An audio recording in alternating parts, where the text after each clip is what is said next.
Hello everyone, welcome back to our channel. Today we are going to practice some questions based on one word substitution. तो आज one word substitution के questions practice करेंगे. ये सब previous year questions हैं, जैसे exams में पूछे गए हैं. आपके अपकमिंग एग्जाम्स के लिए ये यूजफुल रहेगा. So let's start. और आज हम प्रैक्टिस करेंगे वन वर्ड सब्स्टिट्यूशन को थोड़े से डिफरेंट, थोड़े अनकॉमन वर्ड्स आज लेंगे. ठीक है, so let's start. Question number 1.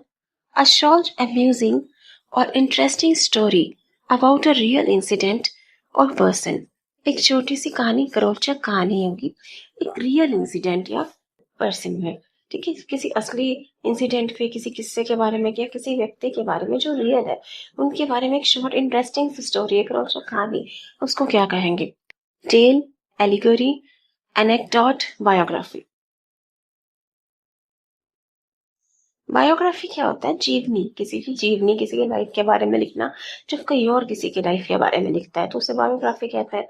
जब कोई खुद अपने लाइफ के बारे में लिखे उसे ऑटोबायोग्राफी कहा जाता है. ठीक है, तो ये तो बायोग्राफी नहीं है, ये तो एक शॉर्ट स्टोरी है about an incident, a person. Biography तो होता है about the life story of a person, जीवनी.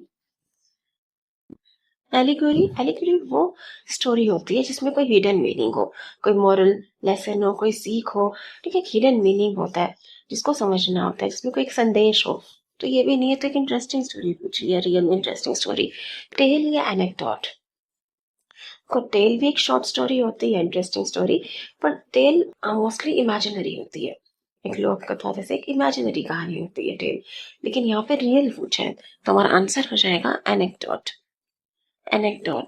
Anecdote is a short, true, interesting story. छोटी सी रोचक कहानी है जो सच है, ट्रू स्टोरी है, उसको कहते हैं anecdote. Tale is a simple story, often imaginary. Tale भी स्टोरी है लेकिन वो imaginary, काल्पनिक होती है. Biography is the life story of a person written by someone else. जीवनी जो आपके लाइफ के में कोई और लिखता है, और खुद कोई अपनी लाइफ के बारे में लिखे तो उसे क्या कहते हैं? आत्मकथा, autobiography. Allegory is a story with hidden message, जिसमें कोई संदेश हो. तो हमारा आंसर हो गया एनेक्डोट. देखो, बायो का मतलब होता है लाइफ, और ग्राफी मतलब राइटिंग. तो किसी की लाइफ के बारे में राइटिंग, बायोग्राफी. ऑटोबायोग्राफी, ऑटो का मतलब है सेल्फ, अपनी लाइफ के बारे में लिख रहे हो तो ऑटोबायोग्राफी. एनेक्डोट हो गया short, true, interesting story. Tale भी स्टोरी है, शॉर्ट स्टोरी है, इंटरेस्टिंग, लेकिन वो इमेजिनरी होती है mostly. Allegory is a story with hidden meaning, जो एक लेसन देते. ठीक है, नेक्स्ट देखिए. A government ruled by the wealthy. अमीर लोगों की जो सरकार है, वेल्दी रूलर्स है, उसको क्या कहेंगे? Kleptocracy, plutocracy, theocracy, meritocracy.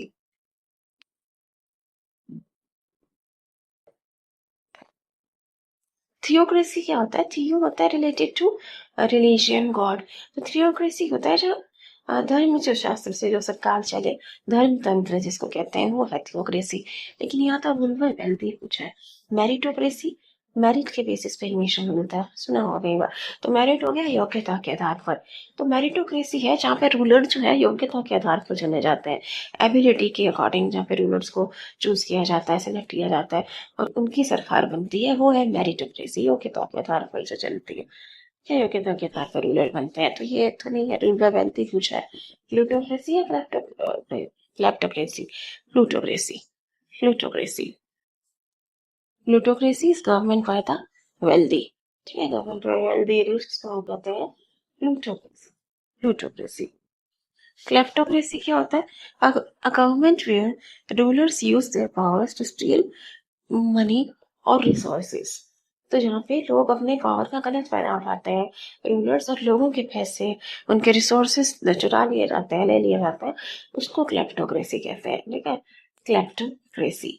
एक होता है क्लेप्टोमैनी, एक कंडीशन होती है जहाँ पे कंपल्सिव थीफिंग आदत हो जाती है. यहाँ पे लोग अपनी चोरी करने की अर्ज को, स्टील करने की अर्ज को नहीं रोक पाते. तो क्लेप्टो जो है वो थीफ से रिलेटेड है.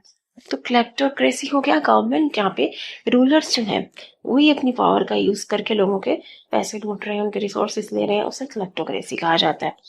Theocracy, a government ruled according to religious law और रिलीजियस लीडर्स. ठीक है, जो धर्म तंत्र है, धर्म के आधार पर जो सरकार चलती. Meritocracy, a system where People gain positions based on their ability, talent and hard work and not wealth or family background. मतलब ऐसा नहीं है जहाँ पे राजा का बेटा ही राजा बनेगा. रूलर्स जो है वो अपनी एबिलिटी के अकॉर्डिंग चूज किए जाते हैं, वो है मेरिटोक्रेसी. हमारा आंसर क्या हो जाएगा? प्लूटोक्रेसी. नेक्स्ट देखिए, the tendency to interpret non-human entities as possessing human emotions and characteristics. तो जो नॉन ह्यूमन एंटिटीज हैं, मतलब एनिमल्स हैं, ऑब्जेक्ट्स हैं, उनको ऐसे दिखाना कि उनमें ह्यूमन इमोशंस यानी मानवीय भाव है या ह्यूमन जैसे करेक्टरिस्टिक्स हैं, तो उसको क्या कहते हैं? Zoomorphism, animism, anthropomorphism, theomorphism. अब ये थोड़ा सा डिफरेंट होगा. देखो, इसको क्या करें हम? जूमॉर्फिज्म क्या होता है? जू एनिमल से रिलेटेड है, ये तो हमें पता है. जू एनिमल से रिलेटेड होता है, जूलॉजी स्टडी ऑफ एनिमल्स.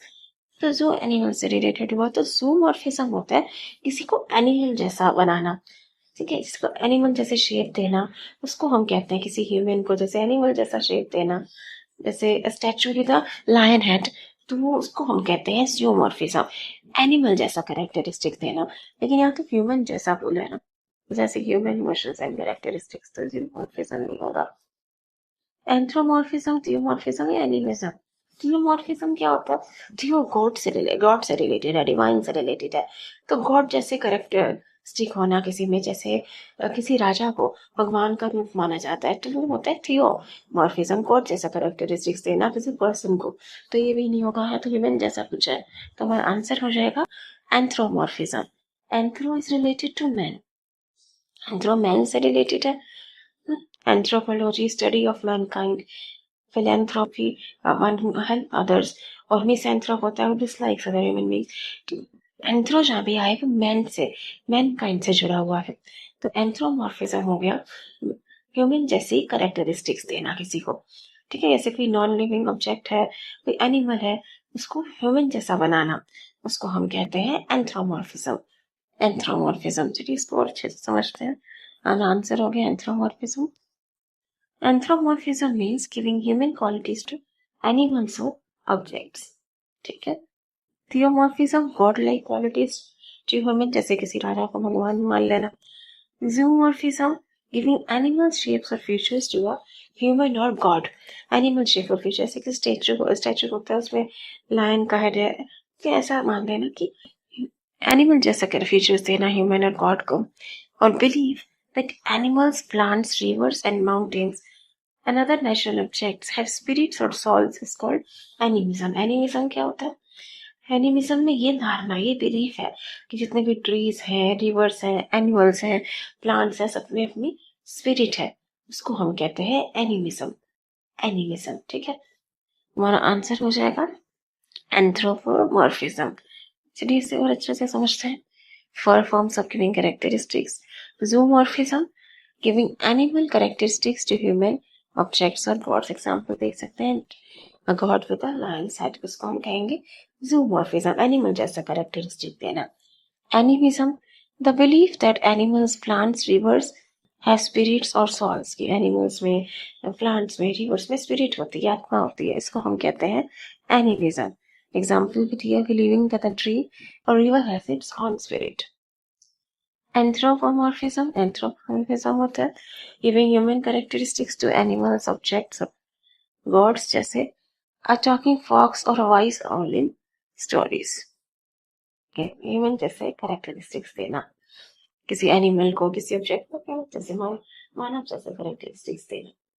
जैसे एक टॉकिंग फॉक्स कहते हैं, क्लेवर फॉक्स, ह्यूमन जैसे कैरेक्टरिस्टिक्स दे रहे हो आप एनिमल्स को या किसी ऑब्जेक्ट को.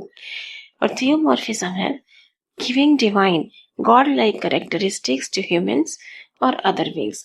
दिव्य ईश्वर वाले जो कैरेक्टरिस्टिक्स है किसी ह्यूमन बीइंग्स को देना, किसी ऑब्जेक्ट को देना, उसे हम कहते हैं theomorphism. Describing a king as having the power or qualities of a god. ठीक है, तो जूमॉर्फिज्म हो गया एनिमल जैसे कैरेक्टरिस्टिक्स देना किसी को. थियोमॉर्फिज्म गॉड जैसे कैरेक्टरिस्टिक्स देना किसी को. एंथ्रोपोमॉर्फिज्म ह्यूमन जैसे कैरेक्टरिस्टिक्स देना किसी को. और एनिमिज्म ये मानना, ये धारणा कि जितनी भी नदियां हैं, पेड़ पौधे हैं, जानवर है, सब में सोल है, स्पिरिट है, आत्मा है, उसको हम कहते हैं एनिमिज्म। तो हमारा आंसर हो गया anthropomorphism. I hope it's clear to you. चलिए नेक्स्ट देखिए, the practice of helping the poor and needy specially by donating money, किसी की मदद करना, परोपकार करना, सहायता करना, उसको क्या कहते हैं? स्पेशली पैसों से मदद करना। फिलैंथ्रोपी, माइसोजेनी, सिंपैथी, मिसैंथ्रोप, अभी हम ये डिस्कस कर रहे थे। सिंपैथी होता है किसी के साथ सहानुभूति करना, लेकिन यहाँ पे हेल्प पूछा है।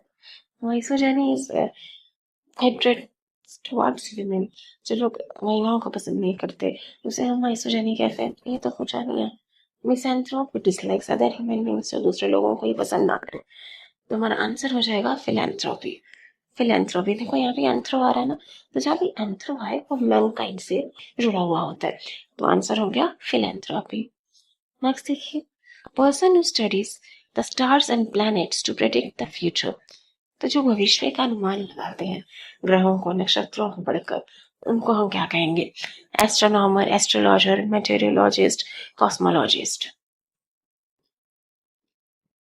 जो भविष्य बताते हैं, जोशी, ज्योतिष शास्त्र, उसको क्या कहते हैं?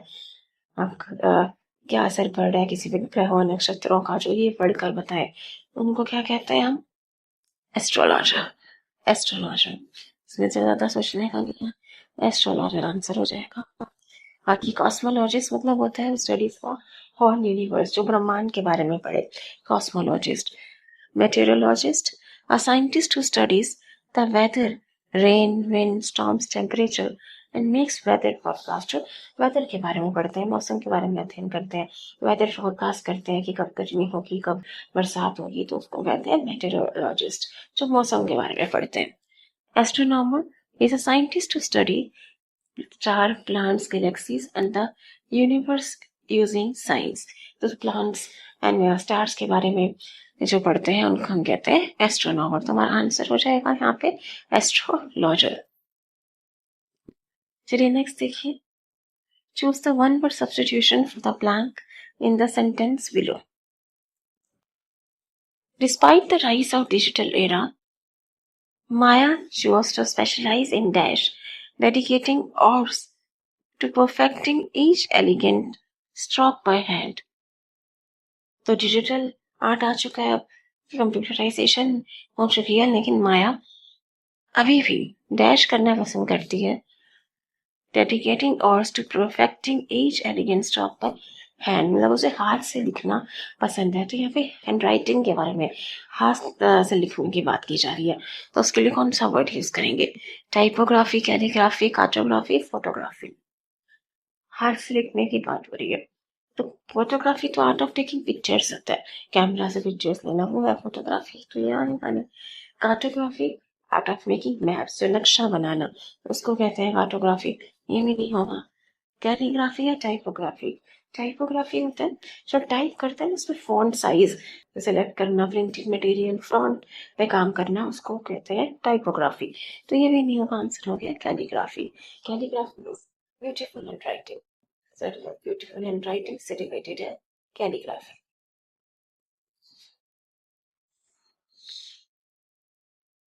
देखिए यहाँ पे typography, the art and technique of arranging printed text using fonts, layouts.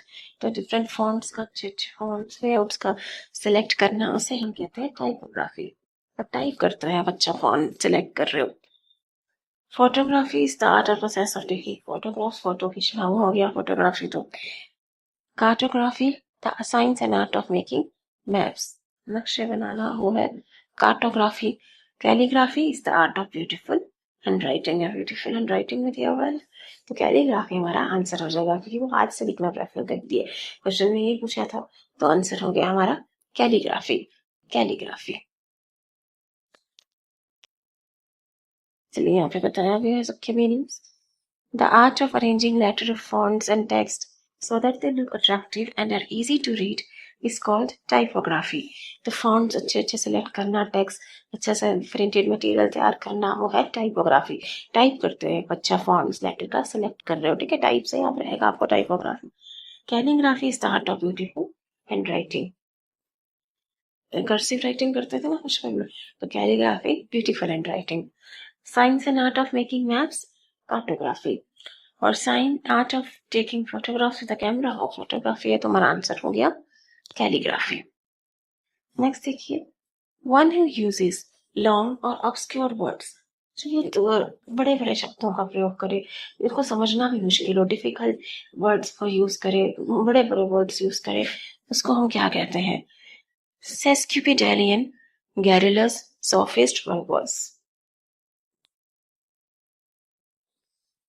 देखो, गैरिलस का मतलब क्या होता है? टॉकेटिव, जो घेरा बनाकर बोलनी शुरू करते हैं, बहुत ज्यादा बात करे, उसे हम कहते हैं गैरिलस, ज्यादा बात करने वाला। लेकिन यहाँ नहीं पूछा, यहाँ पूछा जो डिफिकल्ट लंबे लंबे वर्ड्स का यूज करे। वर्बोस का मतलब ये होता है ज्यादा बात करने वाला। तो सोफिस्ट या सेस्क्यूपिडेलियन, देखो सोफिस्ट होता है जो मिसलीडिंग आर्ग्यूमेंट्स का यूज करे, जो दूसरों को गुमराह कर ले, मिसलीड कर ले, उसे कहते हैं सोफिस्ट। सोफिस्ट ही वो तुम्हें मिसलीड करेगा, तो सोफिस्ट का मतलब होता है जो मिसलीडिंग आर्ग्यूमेंट्स का यूज करे। तो ये भी आंसर नहीं होगा, आंसर हो जाएगा सेस्क्यूपिडेलियन। सेस्क्यूपिडेलियन का डिफरेंट वर्ड है, ये खुद ही बहुत लंबा है ये वर्ड, तो इससे आप याद रखिए। Sesquipedalian uses very long difficult words while speaking or writing, जो बड़े बड़े शब्दों का यूज करते हैं और डिफिकल्ट वर्ड्स का यूज करते हैं, ये सबको समझ में भी नहीं आते, तो उसे कहते हैं हम sesquipedalian. Sophist uses misleading arguments to persuade people. Sophist क्या है? जो दूसरों को गुमराह कर ले, कन्विंस कर ले, अपनी बात बना ले। नेक्स्ट देखते हैं, someone who enjoys being around people, sociable and outgoing is called, तो जिसको लोगों के आसपास रहना पसंद हो उसको हम क्या कहेंगे? जो सोशल है, लोगों के साथ रहना जिसे पसंद है। Gregarious, इंटेलिबल, famous, एक्सटेम्परेट। तुम कई बार पढ़ चुके हैं। जो घेरा बना लेता है, जो बहुत सोशल है, लोगों से बात करना शुरू कर देता है, तो आंसर हो जाएगा सोशली और ग्रेगरियस। ग्रेगरियस का मतलब है सोशेबल, सोशेबल। इंटेलिबल, इंटेलिबल का मतलब है जिसको आप डिलीट नहीं कर सकते, जिसको आप मिटा नहीं सकते, date can not be removed, date can not be deleted. Famous तो प्रसिद्ध हो गया। एक्सटेम्पोरे, अनप्लान्ड। एक्सटेम्पोरे का मतलब होता है अनप्लान्ड, उसी टाइम पर आपको बोलना है, उसी टाइम पर स्पीच देनी है, उसे हम कहते हैं unprepared, unplanned is extempore, without preparation. तो आंसर हो जाएगा ग्रेगरियस, ग्रेगरियस। नेक्स्ट देखते हैं last question, someone who is unable to read or write is referred to as, तो जो पढ़ लिख नहीं सकता उसे हम क्या कहेंगे? illiterate, literate, literature reader। हाँ, illiterate तो होता है पढ़ और लिख सकता है, one who can read or write, लेकिन यहाँ तो unable पूछा, literature रीडर या फिर illiterate, आंसर हो जाएगा illiterate, opposite of literate, illiterate। नहीं, आंसर illiterate होगा, illiterate। Thank you everybody, thanks for watching, please share and subscribe, thank you।